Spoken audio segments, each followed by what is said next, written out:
Muy buenos días a todos. Les saluda José Turcios. Hoy estoy nuevamente con mi hermano y socio Víctor Turcios, quien es abogado experto en impuestos y auditor.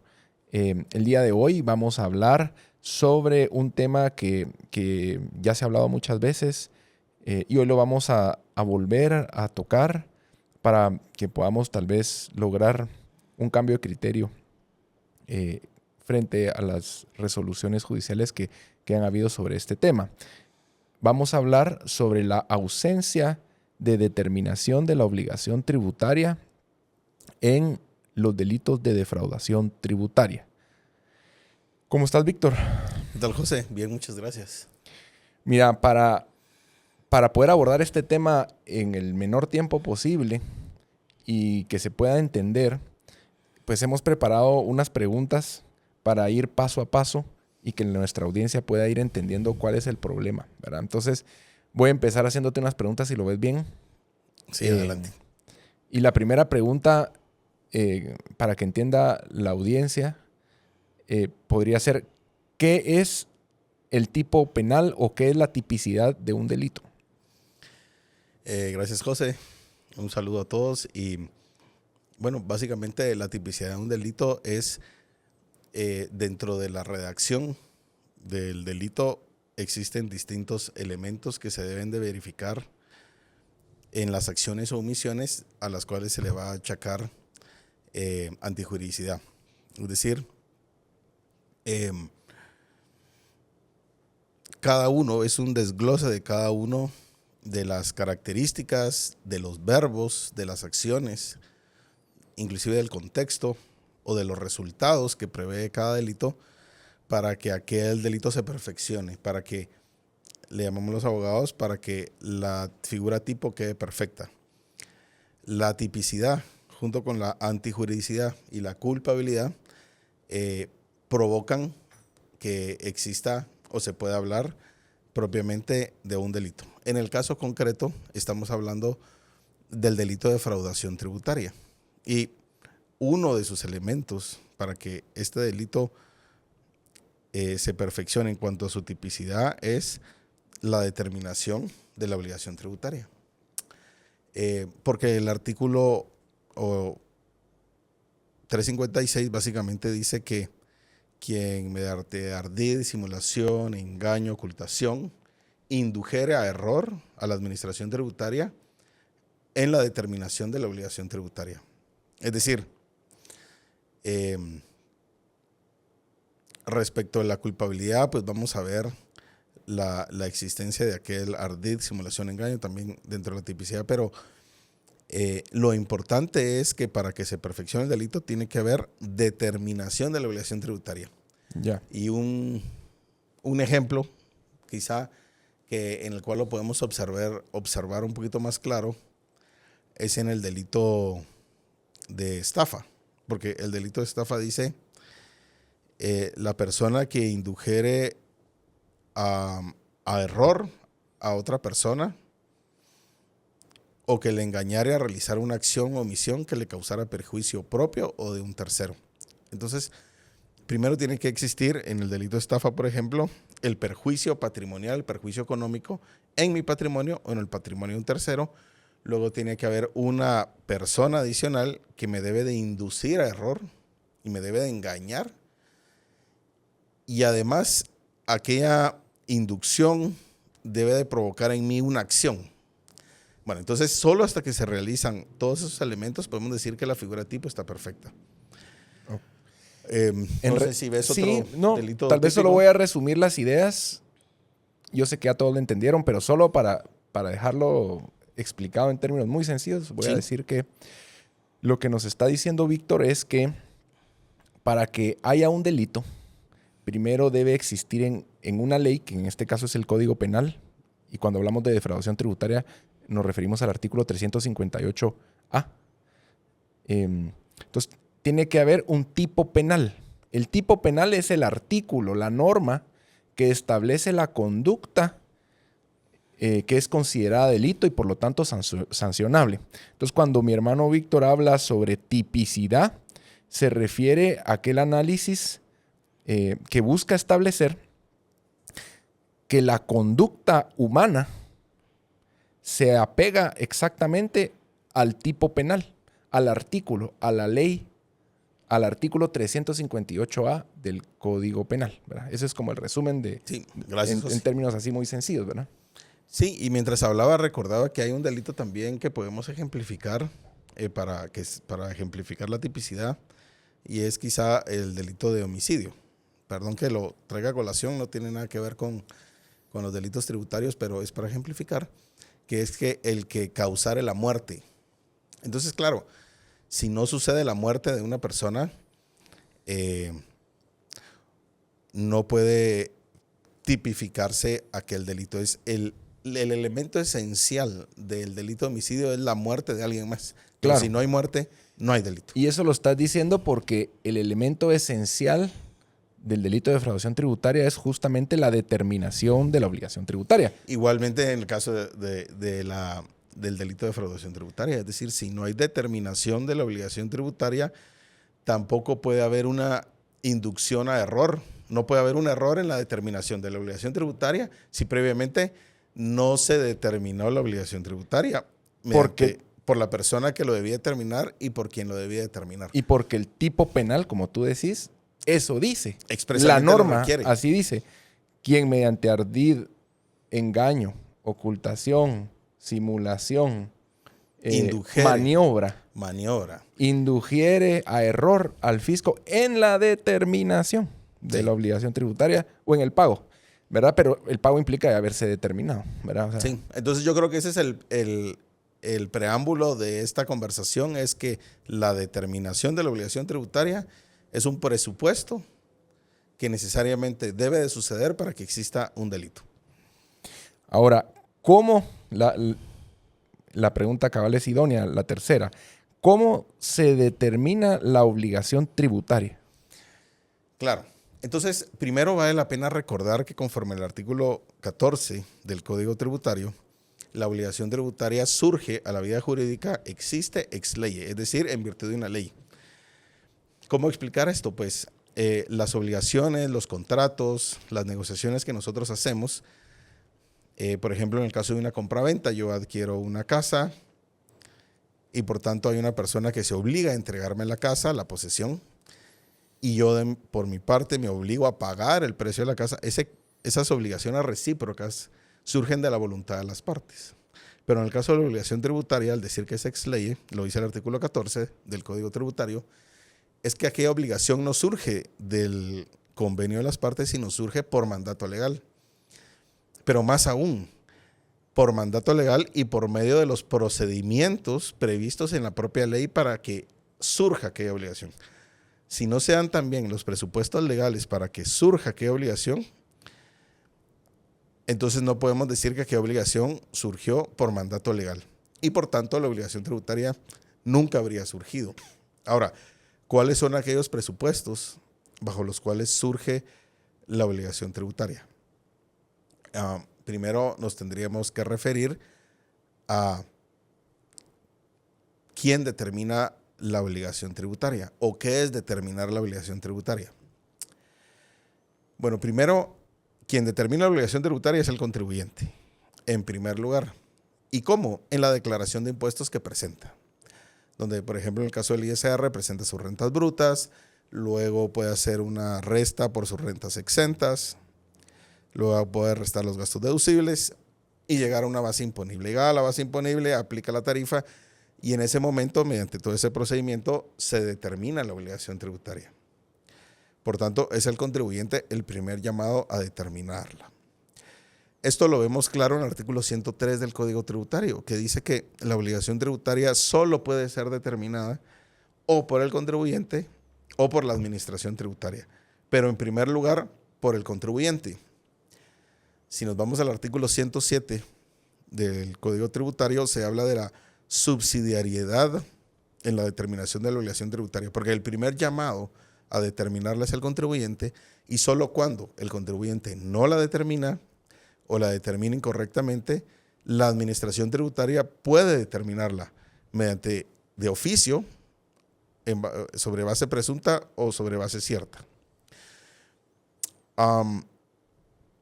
Pero esta subsidiariedad es importante porque, y lo recalca mucho la ley, porque habla de que cuando haya una omisión en la determinación de la obligación tributaria, es decir, no se hayan presentado las declaraciones, la administración tributaria debe de concederle un plazo al contribuyente para que éste la determine. Es decir, no obstante no la determinó, la administración tributaria no la puede determinar de oficio, sin antes darle un plazo de 10 días al contribuyente para que por ser el primer llamado la determine. Y solo ante la negativa, después de aquel plazo de 10 días, la administración tributaria puede determinarla. Es decir, le da la prioridad, aun cuando el contribuyente no la ha determinado, le da todavía la prioridad para que la determine antes que la administración tributaria.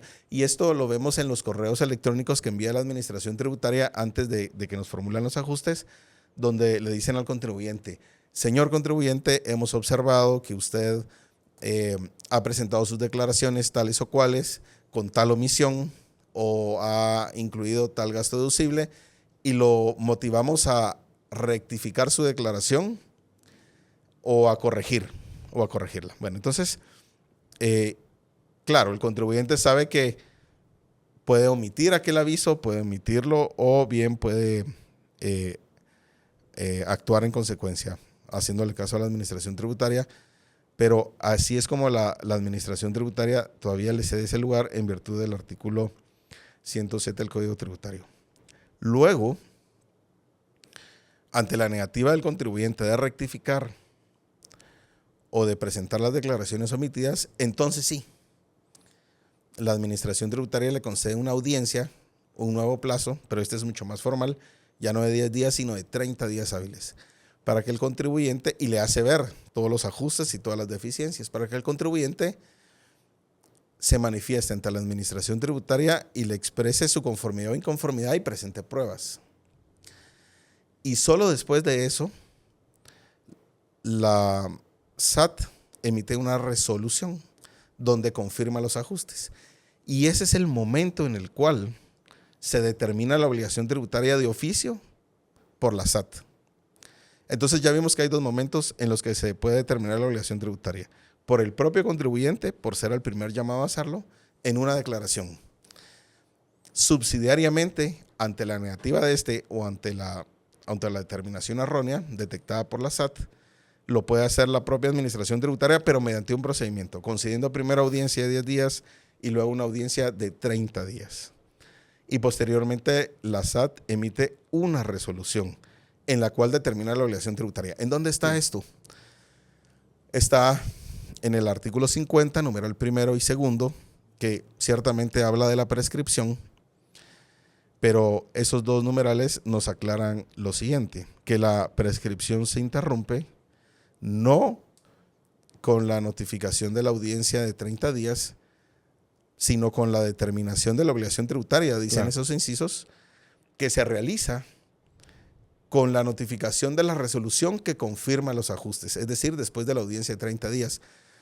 Entonces, lo que vemos en todo este procedimiento, que es el surgimiento de la obligación tributaria, luego de su determinación, o sea, no puede surgir la obligación tributaria si no se ha determinado. Entonces, el procedimiento para su determinación es este, y solo después puede surgir ex lege. Y solo después de su surgimiento ex lege se puede hablar de que se dio el presupuesto del delito, que alguien haya inducido error a la administración tributaria en la determinación de esta. Así que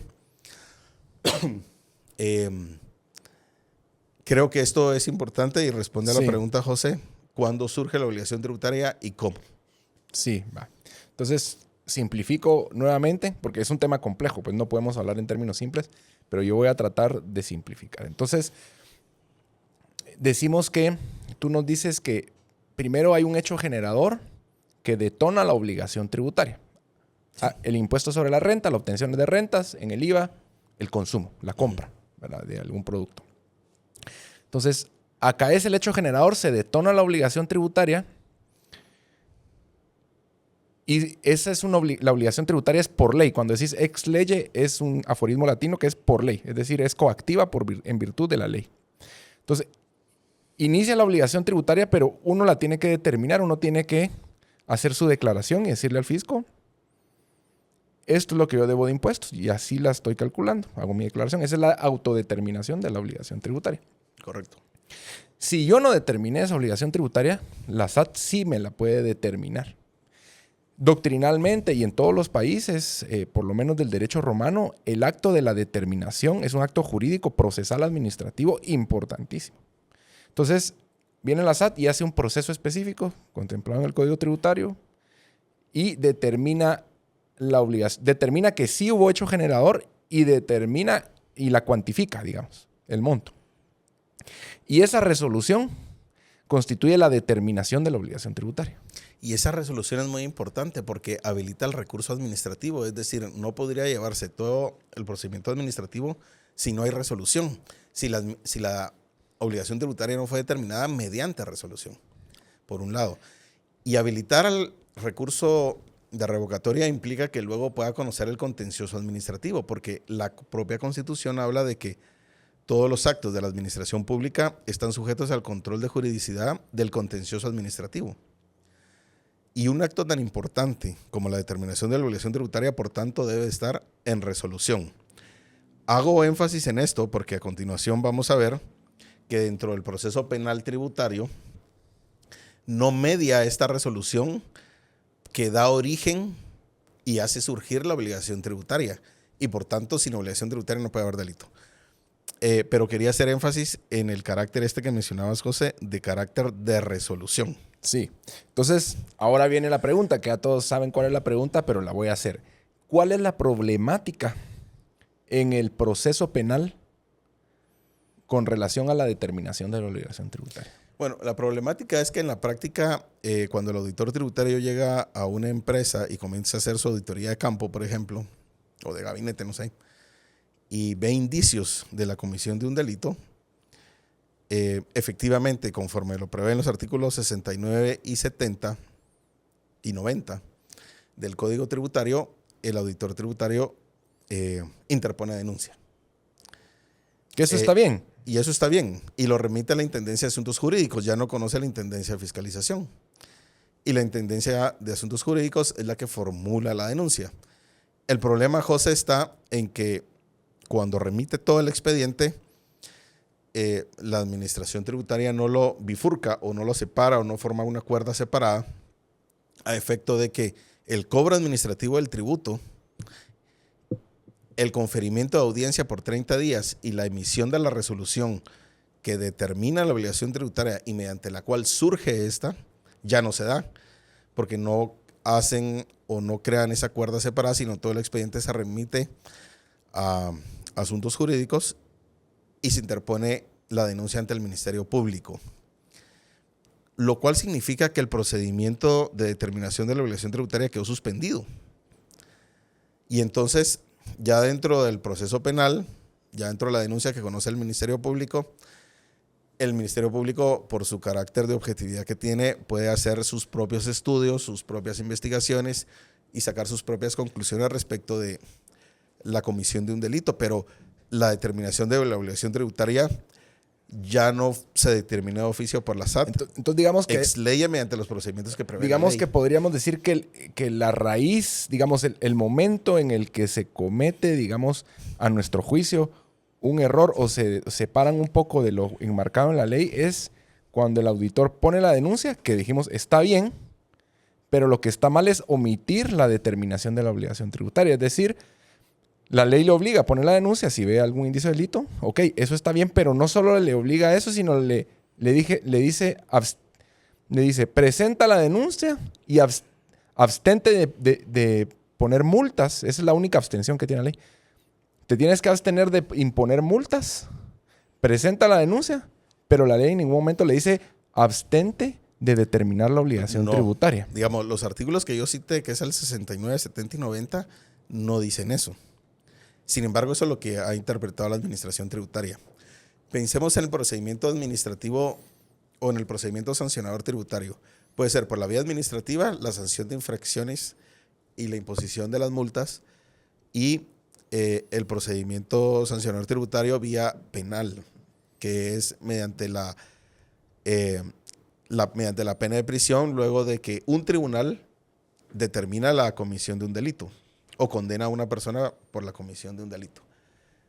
Entonces, claro, si la administración tributaria determina que existió o hay indicios de la comisión de un delito, no se puede perseguir dos veces por mandato constitucional, dos veces a la misma persona por los mismos hechos y por las mismas circunstancias. Entonces, el artículo 70 y 90 lo que dicen es, interponga la denuncia, porque usted no puede seguir conociendo de un procedimiento administrativo de infracción para imposición de multa por los mismos hechos. Y si hay un delito, tiene prioridad el conocimiento por la vía penal. Entonces interponga la denuncia y deje de conocer la infracción.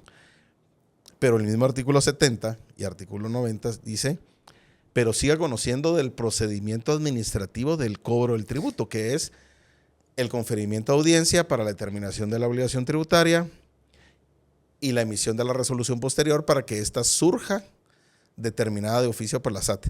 Pero no puede continuar el cobro administrativo del tributo como lo ordena el artículo 70 y el artículo 90 si no se determina la obligación tributaria. Sí. Entonces se está violentando la ley. Sin que se determine la obligación tributaria. Es decir, si hay una resolución que diga, imagínate que en la resolución se dice no había obligación de pagar tributos. No se puede configurar, no se puede decir que hay tipicidad del delito de defraudación tributaria porque necesariamente implica el tipo penal de defraudación tributaria es que mediante los 5 verbos que dijimos, ¿verdad? Sí, sí. Quedan mediante engaño, simulación, ocultación, maniobra, ¿verdad? Induzca error en la determinación de la obligación tributaria o en el pago. Es decir que si no hay un tributo, si no hay un monto dinerario, no hay, digamos, si no hay menoscabo al fisco, digamos, no podría tipificarse el delito. O sea que esa determinación... Y no se puede saber si hay menoscabo al fisco si no se determinó la obligación. Ajá. Es que sí, es tan básico. Es muy básico. La verdad es que sí es muy básico. Y parte de la problemática, como te preguntaba, ¿cuál era la problemática? Parte de esa problemática es también los criterios judiciales que hemos tenido respecto a este tema. Sí, gracias, José. Entonces, si uno, digamos, pregunta entre pasillos a un auditor tributario o a una persona de la SAT, ¿por qué no se hace el procedimiento legal de separar en cuerda separada los expedientes? Uno para el cobro administrativo del tributo y otro a la Intendencia de Asuntos Jurídicos para interposición de denuncia. Y se habla mucho de la mora judicial y del posible escándalo jurídico. Y voy a explicar a qué se refiere eso. El escándalo jurídico se refiere a la posibilidad de que el Tribunal de Sentencia Penal condene a un contribuyente a la comisión del delito de defraudación tributaria cuando luego un tribunal de lo contencioso administrativo, luego de haber determinado la obligación tributaria mediante resolución, interposición del recurso revocatoria y el posterior contencioso administrativo, absuelva. ¿Por qué? Porque si el contencioso administrativo absuelve, significa que no hubo obligación tributaria. Y si no hubo obligación tributaria, ¿cómo el tribunal de sentencia pudo haber condenado si faltó un presupuesto del delito? Ese sería un escándalo jurídico, 2 sentencias contradictorias. O al revés. Bueno, al revés creo que no habría tal escándalo jurídico porque sí que podría existir que el Tribunal de lo Contencioso condenase al cobro del tributo y dijera que sí hubo obligación tributaria omitida. Y por su parte, el Tribunal de Sentencia Penal diga, si bien existió obligación tributaria, no hubo ardid, no hubo simulación, no hubo culpabilidad. Así que en la vía contraria no podría existir el escándalo jurídico, pero sí al revés. Entonces, lo que ocurre en la práctica es que en Guatemala es que actualmente no se determina la obligación tributaria, pero sí existe la posibilidad que se dicte sentencia declarando el delito, que existió un delito tributario. Ajá. Pero el juez no se mete a determinar la obligación tributaria, solo dice existió delito. Sí, digamos, para evitar el escándalo jurídico, digamos, ese es el argumento por el que no se separa en cuerda separada para conocer en la vía administrativa y en la vía penal, es para evitar que un tribunal de sentencia penal condene cuando el Tribunal de lo Contencioso absolvió. Sí. diciendo que no había obligación tributaria, porque eso sería grave. Pero, claro, entonces, ¿qué es lo que tendría que suceder?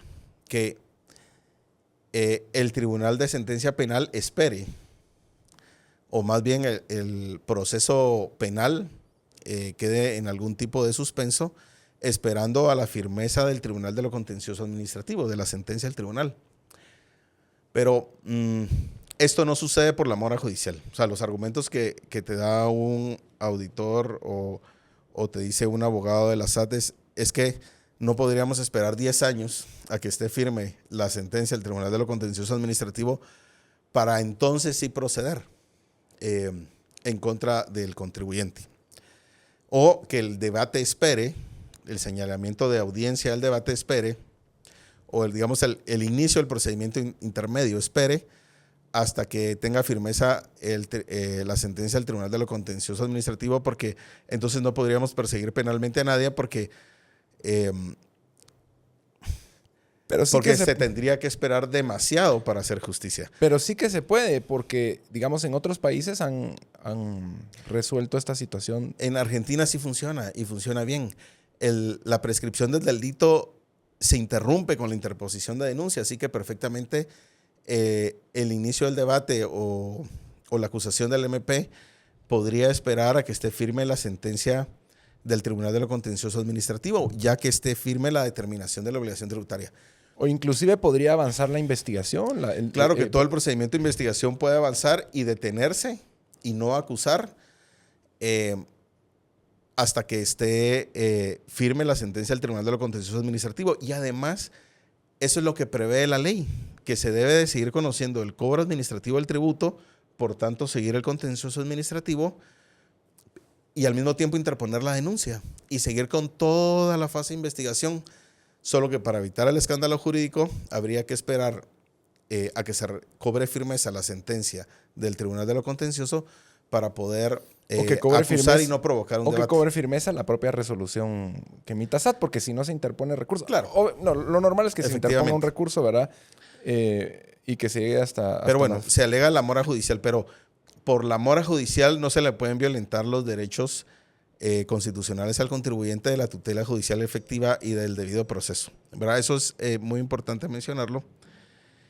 Y quizá, José, en el último tiempo, los últimos minutos que tenemos de este podcast, quisiera ya entrar a responder tu pregunta porque me quedé en el preámbulo. Sí.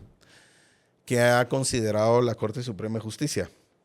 Solo quiero recordar que en el decreto 67-94, hace más ya de 30 años, se crearon los delitos tributarios en el Código Penal y estaban previstos en el artículo 273. Anteriormente, ajá. Anteriormente, y se hablaba el 273 había un artículo 273A, 273B, 273D, E, F y G.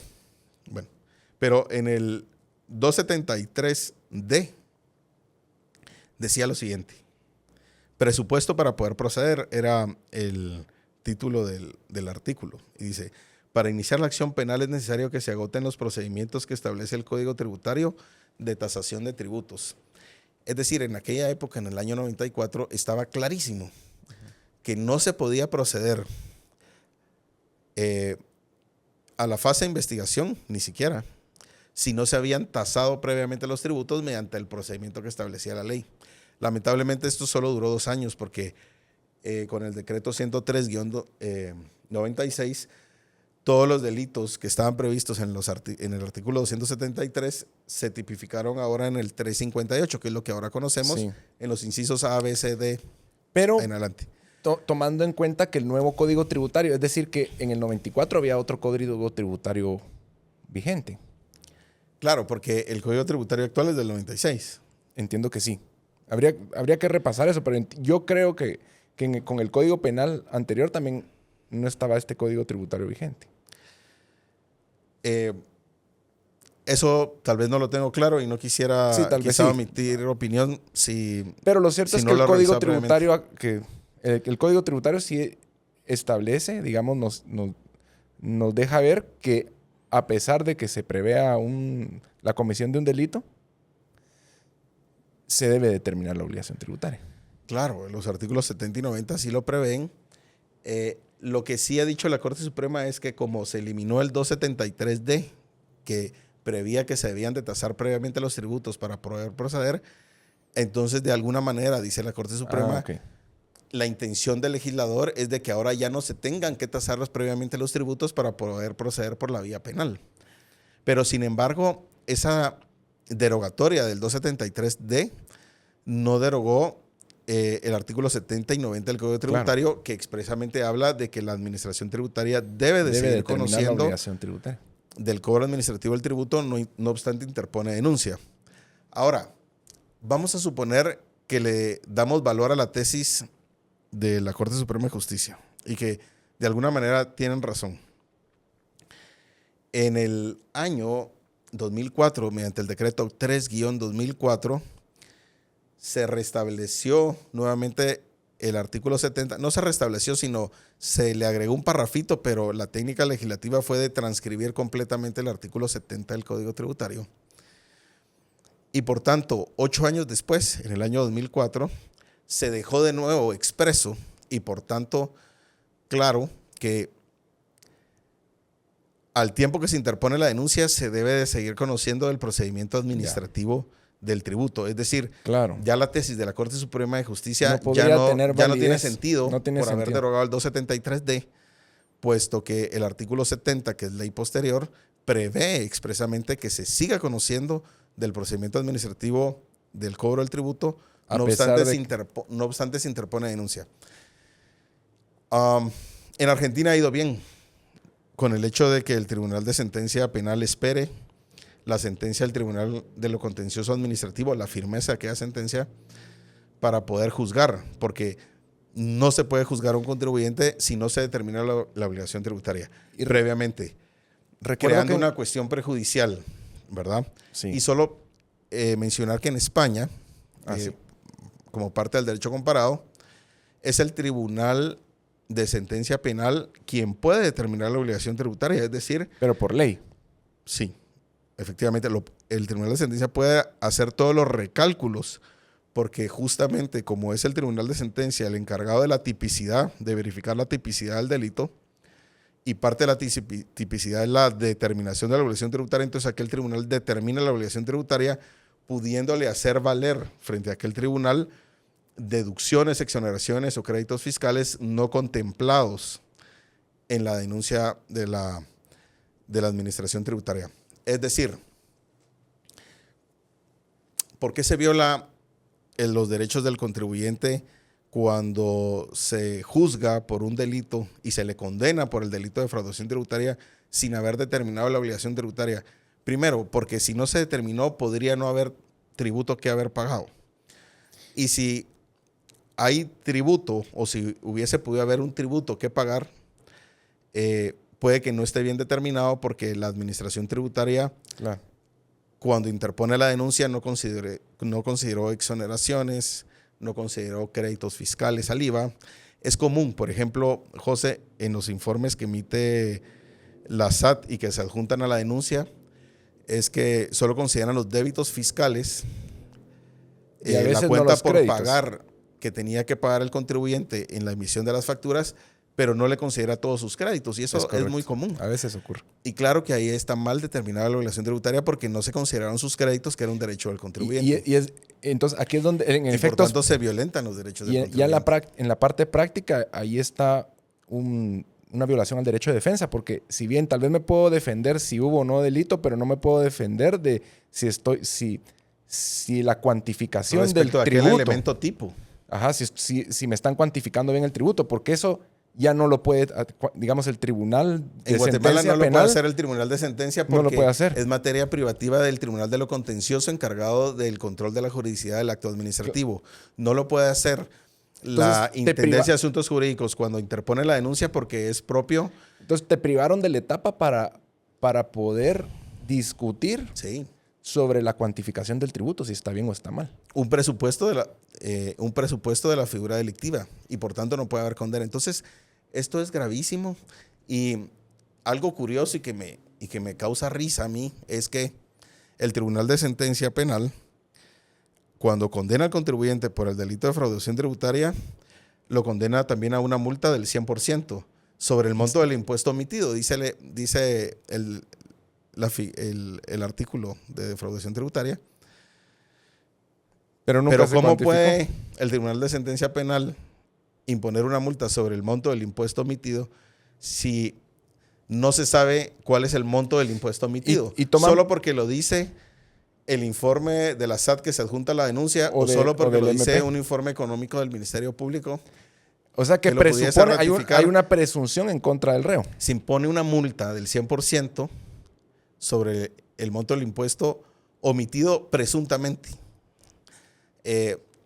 Entonces, claro, de nuevo hay una violación a los derechos de defensa del contribuyente y la SAT, ¿cómo obtiene el pago del tributo? Si dejó de conocer de la obligación tributaria, de la determinación de la obligación tributaria.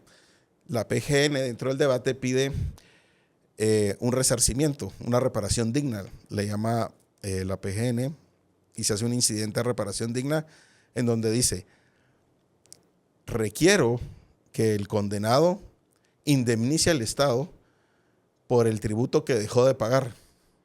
Pero como ya no se puede cobrar el tributo porque se dejó de determinar la obligación tributaria, entonces es una indemnización equivalente al monto del tributo que debía de haber pagado. Pero de nuevo, ¿cuál es el monto del tributo que debía de haber pagado si nunca se determinó cuál era ese monto? Nunca se determinó la obligación tributaria, siendo una obligación ex ley. Entonces, por ahí gira esta conversación. Estamos diciendo prácticamente que las condenas por los delitos de defraudación tributaria se han realizado sin tipificarse uno de los presupuestos esenciales, y es una gran deficiencia que tiene actualmente en nuestro proceso penal. Y la idea de este conversatorio es volver a traer este tema a la mesa, que yo creo que ya se ha tocado, y volver a reflexionar sobre lo mismo, porque las cosas los procesos son susceptibles de ser mejorados, y al final estamos en un estado de derecho. Y los criterios jurisprudenciales de las Cortes, Corte Suprema de Justicia, Corte de Constitucionalidad, son susceptibles de ser mejorados en la medida en que los abogados o los contribuyentes impugnen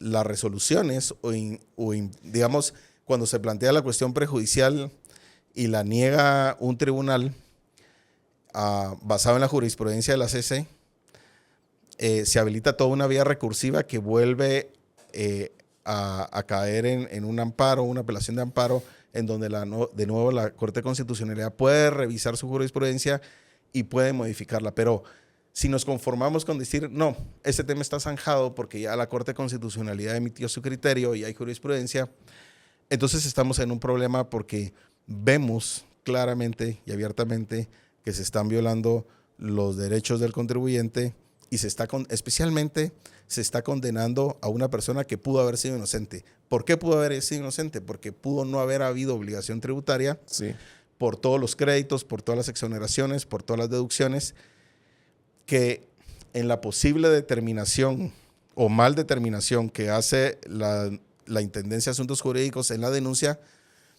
no lo consideró, porque no siguió justamente ese proceso garantista de conferimiento de audiencias. Y finalmente solo quiero terminar, José, hablando del artículo 3 de la Ley de lo Contencioso Administrativo, que dice que no se puede suplir una resolución mediante un informe técnico. ¿Por qué dice eso la Ley de lo Contencioso? Porque son parte de los principios garantistas del procedimiento administrativo. Si se reemplaza una resolución por un informe técnico, como es lo que realmente sucede en el proceso penal tributario, que todo el monto del tributo se acoge o se establece. Y se establece, es decir, tanto el Ministerio Público como los tribunales se ciñen estrictamente al monto que está establecido en un informe técnico. Aquel informe técnico no fue susceptible de impugnación y por tanto del control de juridicidad del contencioso. Y allí es donde se le violenta la tutela judicial efectiva y por tanto nos parece muy mal, muy ilegítimo que que la determinación de la obligación tributaria, que debe ser mediante resolución, se reemplace por un informe técnico en clara violación del artículo 3 de la Ley de lo Contencioso. Básicamente, creo que esta es toda la argumentación que quería compartir con los contribuyentes, porque de alguna manera debemos de cambiar esos criterios jurisdiccionales. Claro, y yéndonos un poquito más filosófico al deber del Estado de otorgar justicia, digamos. Desde el artículo 1 podemos ver de la Constitución, podemos ver que el Estado de Guatemala se organiza para proteger a la persona y a la familia, su fin supremo es la realización del bien común. Claro. Luego están los deberes del Estado, dentro de esos deberes, en el segundo artículo, digamos, de la Constitución, está el deber de justicia. Y creo que todos los fallos de los tribunales siempre deben ser revisados con honestidad y con los mejores principios y con las mejores intenciones. Son susceptibles de ser revisados para garantizar ese ideal de justicia que está plasmado en nuestra Constitución y es, digamos, es nuestra guía, digamos, hacia allá vamos, ¿verdad? Y las revisiones jurisprudenciales lo que deberían buscar es hacer las resoluciones lo más justas posibles. Y si tal vez ya están seguros, digamos, los que emiten las resoluciones ya tienen cierta seguridad, pues nunca es malo volver a analizar otro punto de vista. Claro. Con tal de buscar justicia. Que es el fin último del derecho. Es el fin último del derecho. Y la verdad, el establecimiento de la verdad, el fin último del proceso penal. Así es. Pues bueno, Víctor, gracias. Hoy nos tardamos un poquito más, pero creo que valió la pena. Creo que valió la pena. El tema era muy interesante, muy apasionante. Sí. Pues te agradezco mucho por todo lo que nos dijiste, lo que nos contaste. Yo sé que este tema a ti te apasiona, a mí también, pero tú lo has estudiado bastante. Y pues bueno, nos despedimos de la audiencia. Les agradecemos a los que pudieron escuchar hasta el final este video. Les recordamos de suscribirse, darle like, compartir este video. Y nos vemos hasta la próxima.